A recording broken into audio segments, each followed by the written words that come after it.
तो hey guys, कैसे हो आप सभी। आज के टाइम पे एक बिजनेस जो कि सर्विस बेस्ड बिजनेस है, काफ़ी ज़्यादा इजी हो चुका है करना। और सबसे बड़ा बेनिफिट हमें ये देखने को मिलता है इस काइंड ऑफ बिजनेस में कि स्केलेबिलिटी है काफ़ी बढ़िया। स्टार्टअप कॉस्ट जो है वो काफ़ी ज़्यादा कम लगता है। क्विक टू लॉन्च, हम काफ़ी इजीली लॉन्च भी कर सकते हैं।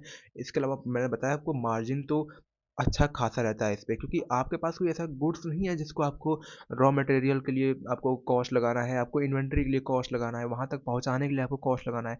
इसलिए जो सर्विस बेस्ड बिजनेस है आज के टाइम में काफ़ी ट्रेंडिंग भी है। और मैं आप सभी को 5 ऐसे बिजनेस आइडियाज़ बताऊंगा जो सर्विस बेस्ड रहेंगे, ईजी टू लॉन्च है, कोई भी कर सकता है, बस उसको मन में एक हिम्मत होनी चाहिए और क्यूरियस होना चाहिए करने को। ठीक है, अगर आप करना चाहोगे तो इजीली कर लोगे। और सबसे बड़ी बात, काफ़ी ज़्यादा स्केलेबल है। ठीक है, इस बिजनेस को आप बहुत इजीली स्केल कर सकते हो। मैं जो इजी कह रहा हूँ इतना भी इजी नहीं है, आपको मेहनत करना पड़ेगा। ठीक है, नॉलेज को इकट्ठा करना पड़ेगा, टीम बनानी पड़ेगी, कॉस्ट लगेगा। लेकिन कंपेयर अगर करेंगे गुड्स बिजनेस बेस्ड से, तो काफ़ी ज़्यादा कम रहेगा और सरदर्दी कम रहेगी। ठीक है, तो मैं आपको चलो 5 ऐसे बिजनेस आइडियाज़ बताता हूँ जो बिल्कुल नए हैं, ट्रेंडिंग है, और अगर आप इस पे कूद पड़ते हो तो भाई प्रॉफिट बहुत ज़्यादा कमा सकते हो और काफ़ी बड़ी बिजनेस भी बिल्ड कर सकते हो। चलो इस वीडियो को स्टार्ट करते हैं। नंबर 1 पे, और जो काफ़ी ज़्यादा ट्रेंडिंग चला है आज के टाइम पे, जो है AI consulting and implementation service. देखो, आज के टाइम पे जो एआई है वो काफ़ी ज़्यादा बूम कर रहा है। और जो लोग भी एआई की हेल्प ले रहे हैं वो पैसा कमा रहे हैं, वो अच्छी लाइफ़स्टाइल बिल्ड कर ले रहे हैं और अच्छा फ़ेम भी वो बना ले रहे हैं। तो अगर आप भी एआई के बारे में जानते हो या इंटरेस्ट रखते हो एआई से रिलेटेड, तो आप इस बिज़नेस में आ सकते हो। बेसिकली ये बिज़नेस क्या है? जैसे कि आजकल काफ़ी सारे इंडस्ट्रीज़ है, हेल्थ केयर हो गए, फाइनेंस है, रिटेल, मैन्युफैक्चरिंग। तो बिज़नेसेस को ज़रूरत पड़ता है कि आज के टाइम पे कि कोई एक ऐसा एक्सपर्ट हो जो उनके हेल्थ केयर बिज़नेस को, फाइनेंस के बिज़नेस को एआई से रिलेट कर दे, जिससे कि उनका काम आसान हो जाए। आपको मालूम होना चाहिए कि एआई आज के टाइम पे ऐसे-ऐसे काम कर ले रहा है।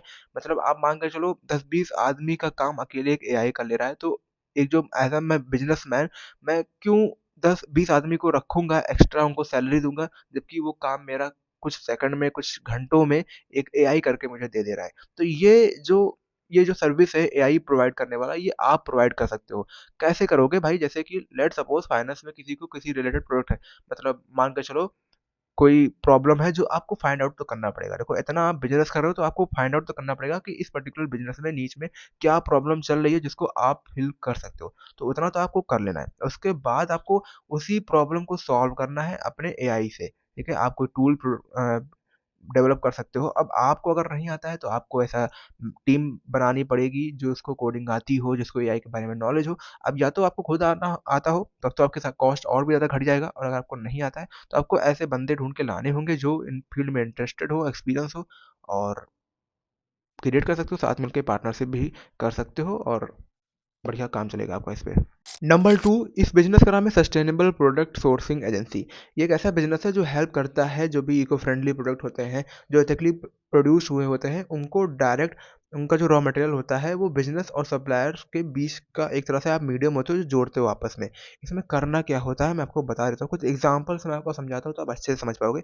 इसमें मैं आपको अगर बताऊँ तो ग्लोबल रीच होता है, आपको सप्लायर ढूँढना होता है जो आप ऑनलाइन भी ढूँढ सकते हो, और उनको आप अपने सप्लायर को ढूँढकर जो बिज़नेसमैन है उनसे कनेक्ट करा सकते हो।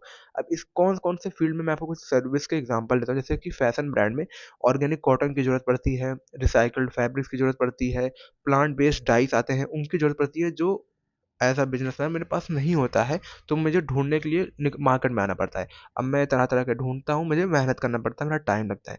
तो वो काम आप आसान कर सकते हो इन कंपनी के लिए।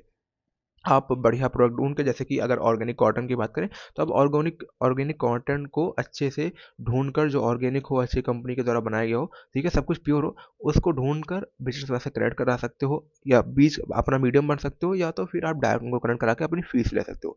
इस तरह कर सकते हो। जैसे कि आज के टाइम पे एजेंसी करती हैं, सोशल मीडिया इन्फ्लुएंसर को डायरेक्ट उनको प्रमोशन ऐड दिलाती है, ठीक है? जैसे कि मैं मतलब अपनी बात तो नहीं करूँ, बड़े-बड़े जो अ, इन्फ्लुएंसर हैं, उनको एजेंसी सँभालती है, उनके पास जो भी ऐड आते हैं वो एजेंसी लेकर आती है, ठीक है? वो डायरेक्ट कंपनी उनके पास नहीं आती है, एजेंसी लेकर आती है और बीच में अपना कमीशन खा लेती है। तो ऐसा होता है और ऐसा आप भी कर सकते हो। और अगर मैं एग्ज़ाम्पल दूँ तो जैसे फूड एंड बेवरेजेस कंपनी में कर सकते हो, बढ़िया सर्टिफाइड इंग्रीडिएंट्स ढूँढ के उनको लाकर दे सकते हो, जो कि उनके लिए काम करें। अच्छा, ट्रेंडिंग क्यों है ये भी जान लो। तो सबसे पहले तो कंज्यूमर की डिमांड है। कंज्यूमर धीमे धीमे जैसे ज़्यादा अवेयर हो रहा है, जैसे ज़्यादा उसके पास इन्फॉर्मेशन आ रही है, वैसे वैसे उसकी डिमांड बढ़ती जा रही है। और दूसरा फ़ायदा कॉर्पोरेट सोशल रिस्पॉन्सिबिलिटी CSR का है। ठीक है, कर बिजनेसेस के ऊपर काफ़ी ज़्यादा बर्डन होता है कि वो शो कर सके कि हाँ वो भी कुछ सोशली कर रहे हैं, तो वहाँ पर ये दिखा देते हैं, तो उसका भी फायदा मिलता है। रेगुलेशन काफ़ी सारे आ रहे हैं, गवर्नमेंट काफ़ी ज़्यादा रिस्ट्रिक्शन लगा रही है, तो उसका बेनिफिट भी कंपनियों को मिल सकता है। तो यहाँ पर आप बहुत बढ़िया गैप को फिल कर सकते हो।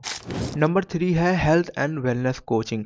अब आज के टाइम पे हेल्थ को लेकर भाई साहब बहुत सारे लोग अवेयर हो चुके हैं। हो सकता है आप भी हो, और आपको हो सकता है नॉलेज हो या ना हो, तो आप यूट्यूब पे जाके, गूगल पे जाके, या किसी एप्लीकेशन को डाउनलोड करके, या किसी की कोचिंग लेते हो, कि भले ही वो आप जिम में जाके अपने ट्रेनर से लेते हो। ठीक है, तो आज के टाइम पे लोग काफ़ी ज़्यादा डिमांड कर रहे हैं ऐसे कोचेस की, जो उनको अच्छा डाइट बना के दे, चाहे वो मेंटली से रिलेटेड कोई हेल्थ इशू हो, चाहे फिजिकली से रिलेटेड कोई हेल्थ इशू हो, उसको सॉल्व करे। क्या दिक्कत आने मतलब हो, जो भी दिक्कत है उसको सॉल्व करने में उनकी मदद करे। तो ऐसे टाइप का बिजनेस आप क्रिएट कर सकते हो। क्या करना रहेगा आपको, आप ऐप्स वगैरह क्रिएट कर सकते हो। अगर आप डिजिटली जाना चाहते हो तो ऐप क्रिएट कर दो, जिसमें सारे प्रॉब्लम का जो जो मेन इशू है, जो किसी भी एक नॉर्मल बंदे को आती है, वो सारा उसका जो सॉल्यूशन वगैरह क्यों आती है, कैसे हटेगा, क्या करना होगा, कौन सी एक्सरसाइज है, वो सारा फॉर्मेट उसमें डाल सकते हो, और उसका एक सब्सक्रिप्शन मंथली चार्ज कर सकते हो। अब इसको काफ़ी बड़े लेवल पे कर सकते हो। आज के टाइम में बहुत सारी कंपनियां हैं, बहुत सारी ऐप्स हैं जो हैं और ऐसा ही कर रही हैं। आप क्या यूनिक कर सकते हो, आप AI की मदद ले सकते हो, और बहुत सारी चीज़ें हैं जिनको आप यूज़ कर सकते हो अपने बिजनेस को जल्दी ग्रो करने का। ठीक है, तो काफ़ी अच्छी चीज़ें हैं। अगर ये सारी चीज़ें नहीं करना चाहते तो आप कोचिंग वगैरह भी दे सकते हो, वेबिनार वगैरह क्रिएट कर सकते हो, जहाँ आप लोगों को सिखा सकते हो आपकी हेल्थ में क्या कैसे होता है। अब अगर आप एज कोच हो तो आपको मालूम होगा कि क्या चीज़ें, जैसे कि आज के टाइम पे न्यूट्रिशन के सर्टिफिकेट किए जाते हैं, काफ़ी सारे लोग न्यूट्रिशन का सर्टिफिकेट लेते हैं, उसके बारे में पढ़ते हैं, सीखते हैं, समझते हैं। तो अगर आपने किया हुआ है, अच्छे लेवल पे हो, तो आप वही चीज़ें सिखा सकते हो और अच्छा खासा चार्ज कर सकते हो। और अगर आप यूट्यूब पे भी चैनल बना के वीडियो बनाते हो, तो वहाँ पर भी आपको स्पॉन्सरशिप मिल सकती है और अच्छा खासा पैसा मिलता है। तो करना चाहो तो कर सकते हो, बहुत ही अच्छा काम है। नंबर 4 है ई लर्निंग कंटेंट डेवलपमेंट। अब ये एक ऐसा प्लेटफॉर्म, एक ऐसा बिजनेस कह सकते हो, जो बड़ी मतलब बिलियन डॉलर कंपनी बन गई है आज के टाइम पे। अन अकेडमी, फिजिक्स वाला, बहुत सारे हैं। ठीक है, तो आप भी, मैंने कह रहा हूँ कि आप भी बिलियन डॉलर कंपनी बना लोगे, या बना सकते हो, लेकिन अब बन जाएगी इसका कोई पता नहीं है, वो आपके वर्क के ऊपर डिपेंड करता है। लेकिन आप इतना तो जरूर कमा सकते हो जिससे कि आप अच्छी लाइफ स्टाइल अपनी जी सको। इसमें करना क्या है, ई लर्निंग, आप कुछ भी जो भी आपको आता हो, जैसे कि अभी हमने पिछले टॉपिक की बात की कि हेल्थ रिलेटेड कोच हो अगर आप, या आपको नॉलेज है, अच्छा अच्छा नॉलेज होना इंपॉर्टेंट है। ठीक है, आपके पास अथॉरिटी होनी चाहिए। ठीक है, आप जो भी बात करो उसके पीछे आपकी अथॉरिटी, आपका एक्सपीरियंस बोल रहा होगा, तभी लोग आपके, जो भी आपका प्रोडक्ट होगा, सर्विस होगा, उसको लोग परचेज करेंगे। तो आपको कुछ भी आता है, आपको ट्रेडिंग आती है, आपको मैथ पढ़ाना आता है, आपको योगा आता है, आपको कोई भी टॉपिक पे एकदम डिटेल नॉलेज एक्सपीरियंस है, तो आप उसको एज अ कोर्स बना सकते हो। इंडिया में अपने क्या है, कोर्स को लेकर काफ़ी ज़्यादा स्कैम चल गया है, कि जो कोर्स बेचते हैं वो स्कैमर्स हैं, या वो अच्छे लोग नहीं है, वो खाली बस कोर्स बेच कर ही पैसे कमाते हैं। तो भाई देखो, मुझे जो आता है वो चीज़ मैं आपको सिखाऊंगा तो पैसा कमाऊंगा ही। आप मैथ की कोचिंग करने जाते हो, सामने जो आपका टीचर होता है उसको मैथ आ रहा है, तभी तो वो आपको पढ़ा रहा है, उसके बदले में आपसे पैसा ले रहा है, तो इसमें क्या बुरा हो गया। वही चीज़ अब ऑनलाइन हो गई है कि अब ऑनलाइन कोर्स ले लो। वैसे अब बहुत सारे लोग कर रहे हैं, लेकिन वो एज एक स्टडी लाइफ के लिए वो उनको सही लगता है, लेकिन उसके अलावा अगर अलग से कोई कोर्स उनको करना होता है, तो वो थोड़ा सा घबराते हैं, उनको फिजिकल ज़्यादा समझ में आता है। जैसे कि अगर आपको जेई की तैयारी करनी है, बैंक की कोचिंग करनी है, तो आप ऑनलाइन परचेज कर लोगे और घर पे बैठ के पढ़ लोगे। लेकिन वहीं अगर आपको कोई कोई भी मान लो इंग्लिश सीखना हो, या फिर योगा सीखना हो, या फिर बहुत सारे नॉलेज है, ठीक है, डिजिटल मार्केटिंग सीखना हो, एसईओ सीखना हो, फेसबुक ऐड सीखना हो, उसके रिलेटेड जो कोर्स आता है, या ट्रेडिंग का कोर्स सीखना हो, ठीक है, तो उसके रिलेटेड आपको कोर्स खरीदने में काफ़ी ज़्यादा दिक्कत आती है, आप डरते हो वहाँ पे। तो ऐसा क्यों है? ठीक है, वैसे धीमे धीमे बदल रहा है, तो आपको मैं बता रहा हूँ कि ये आप बिजनेस कर सकते हो, काफ़ी स्कोप है इस पे, और बहुत सारे लोग आजकल खरीद भी रहे हैं, तो इसमें पैसा भी अच्छा खासा कमा सकते हो भाई। नंबर 5 एंड लास्ट जिसका नाम है content localization and translation service. ये एक ऐसा बिजनेस है, आजकल सभी लोग जितने भी बड़े बड़े बिजनेसमैन हैं वो लोकल की तरफ जा रहे हैं।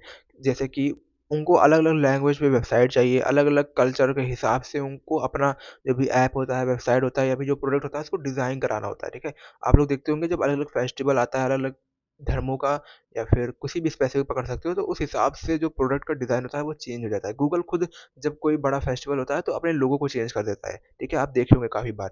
तो वैसे ही जो कंपनियां हैं जिनके प्रोडक्ट हैं, वो खुद जो डिज़ाइन वगैरह है उसको चेंज करवाते रहते हैं फेस्टिवल के हिसाब से, कल्चरल के हिसाब से, लैंग्वेज के हिसाब से, जिससे कि जो भी बंदा अलग कल्चर का है, अलग लैंग्वेज का है, उसको अपनापन फ़ील हो। इससे क्यों होता ये है कि ट्रस्ट बिल्ड होता है कस्टमर का कंपनी की तरफ, ठीक है? अब मान लो मैं तमिल बोलता हूँ, ठीक है? तो मुझे कोई ऐसा प्रोडक्ट दिखता है जिसमें तमिल से रिलेटेड मेरे कल्चरली कुछ डिज़ाइन किया गया है वहाँ पे, तमिल में लिखा हुआ है और सारी चीज़ें मेरे ही हिसाब से वहाँ पर बिल्ड की गई है, जो मेरे रिलेटेड ऑडियंस है।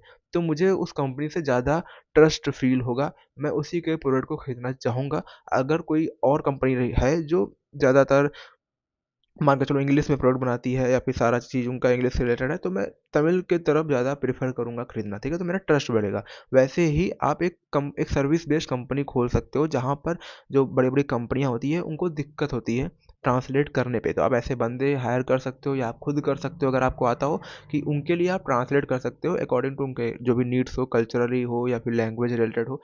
क्या फ़ायदा इसमें मिलता है भाई? तो देखो, सबसे पहले तो कंपनी जो होती है वो कल्चरल अडॉप्ट करती है तो इससे ट्रस्ट मिलता है कंपनी का। जो कस्टमर का ट्रस्ट होता है वो बढ़ता है कंपनी की तरफ और एसईओ लोकलाइजेशन होता है।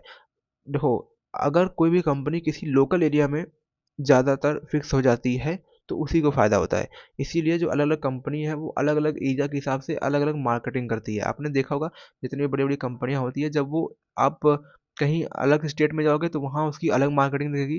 किसी दूसरे स्टेट में जाओगे तो उस सेम कंपनी की जो मार्केटिंग है वो कुछ अलग देखने को मिलेगी। तो ऐसे ही होता है, जो बड़ी-बड़ी कंपनियाँ हैं उनको मालूम है कि कैसे मार्केटिंग करना है अपने प्रोडक्ट का।